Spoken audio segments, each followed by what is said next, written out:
Ano-ano nga ba ang mga signs na ang isang Kristiyano o ang isang alagad ng Panginoong Hesus ay maligamgam sa Kanya? Una, lukewarm Christians follow the crowd.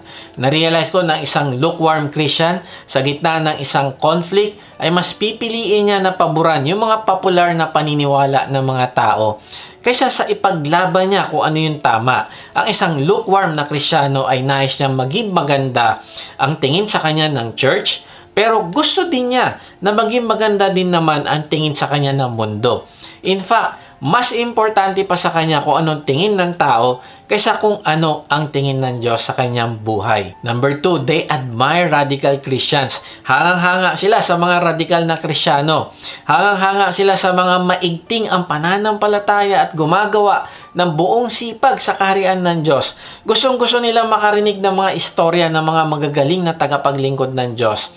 Ang galing mo talaga, kapatid. Sana ako din kagaya mo. Kaya lang ito yung problema. Humahanga lang siya, pero hindi siya kumikilos. Ang iniisip niya, para lang ito sa mga super Christian. Sa akin, hindi ito pwede. Kaibigan, ito yung normal na Kristyanismo na kapag sinabi nating alagad tayo ng Panginoong Hesus, tayo ay magiging radical sa Kanya.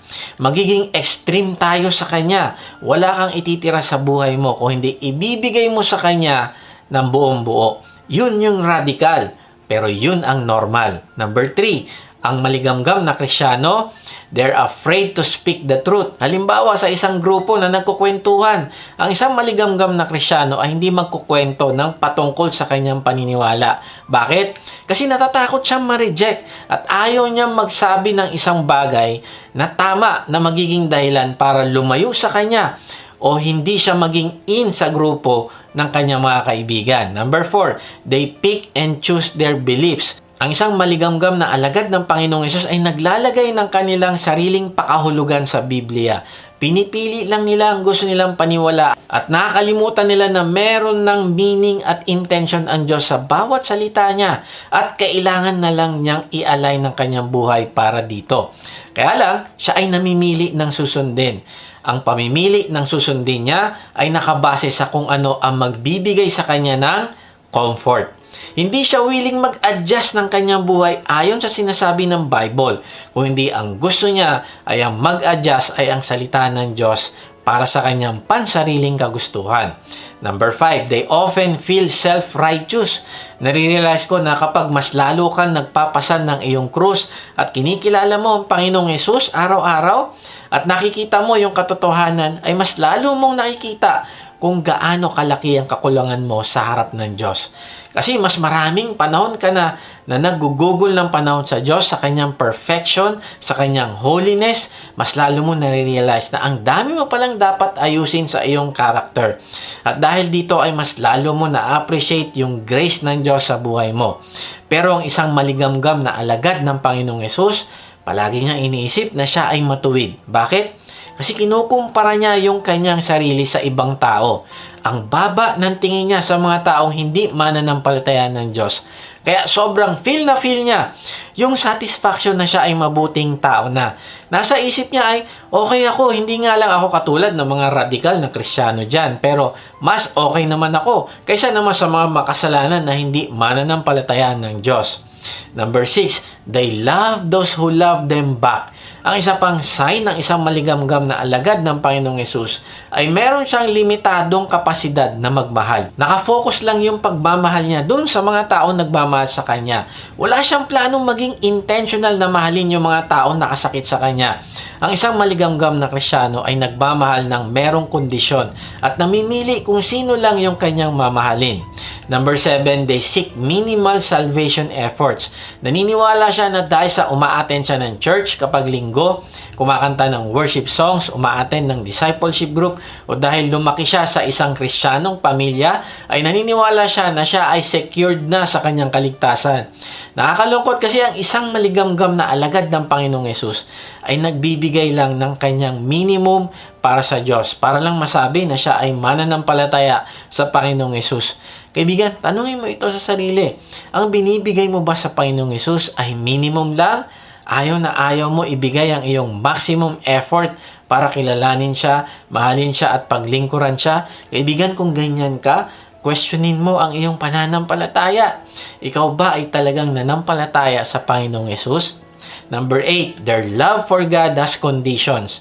Ang maligamgam na Kristiyano ay mabilis magsabi na mahal niya ang Diyos ng buong puso, kaluluwa at lakas. Alam na alam niya yung tamang salitang gagamitin para mapaniwala niya ang ibang tao na siya ay talagang committed na mahalin ang Diyos. Kaya lang, kapag hindi na niya kaharap yung ibang tao, ay hindi ito nakikita sa kanyang personal na buhay.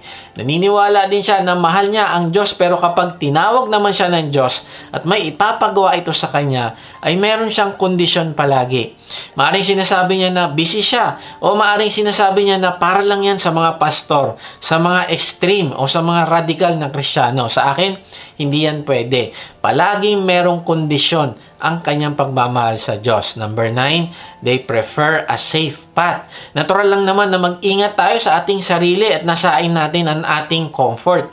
Pero ang isang maligamgam na alagad ay sobra-sobra naman ang pag-secure sa kanyang sarili na nagiging dahilan na tuloy para maging alipin siya ng kanyang takot na gawin ang pinapagawa ng Diyos sa kanya. At dahil nga nandun yung takot, ang isang maligamgam na alagad ay hindi gagawa ng hakbang na magpapakita ng pananampalataya niya sa Diyos.